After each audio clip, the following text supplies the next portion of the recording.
Media ভয়েসমেলে স্বাগতম। সন্ধ্যা হলেই একের পর এক টিভি সিরিয়াল, টিভিতে খেলা চলুক কিংবা খবর, বাড়ির মা কাকিমার হাত থেকে টিভির রিমোট নিতে চাইলে একটা তৃতীয় বিশ্বযুদ্ধ হয়ে যাওয়া খুব একটা অসম্ভব ব্যাপার নয়। আর এই সোম থেকে শুক্র এই মহাবলয়ে সবচেয়ে জনপ্রিয় দুটি নাম রানী রাসমণি ও নেতাজি। জনপ্রিয়তার নিখিরে এই দুটি নাম গোটা ভারতবাসীর কাছে অত্যন্ত জনপ্রিয় হলেও আজ বাংলা সিরিয়ালের কল্যাণে তারা পৌঁছে গেছে বাঙালির ড্রয়িং রুমের কুটক চালিতে। এই সিরিয়ালের কল্যাণে আজ বাঙালি জানতে পেরেছে বাবা লোকনাথেরও একটি গার্লফ্রেন্ড ছিল।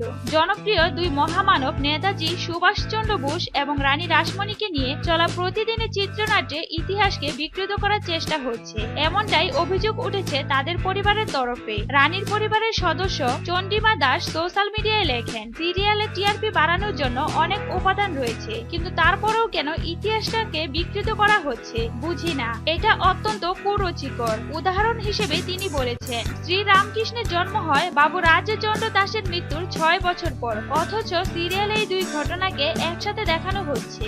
বিখ্যাত ধারাবাহিক নেতাজি সুভাষচন্দ্র বোস শুরু হওয়ার পর থেকেই শুরু হয়েছে বিতর্ক। আগুন জ্বলো নামক যে গানটি ব্যবহার হয়েছে সেটি লেখা হয়েছে 1993 খ্রিস্টাব্দে, অথচ নেতাজি সিরিয়ালে দেখানো হচ্ছে গানটি 1905 সালের প্রেক্ষাপটে। এছাড়াও শরৎচন্দ্র বসু ও বিভা দেবীর সম্পর্ক অতিরঞ্জিত করে দেখানো হয়েছে বলেও অভিযোগ তুলেছে অনেকেই। করুণাময়ী রানী রাসমণি ও নেতাজি ধারাবাহিক নিয়ে আপনাদের কি মতামত তা অবশ্যই জানাবেন। ভিডিওটি ভালো লাগলে লাইক এবং শেয়ার করতে ভুলবেন না। এ ধরনের আরো ভিডিও পেতে মিডিয়া ভয়েসমেলের সাথে থাকুন।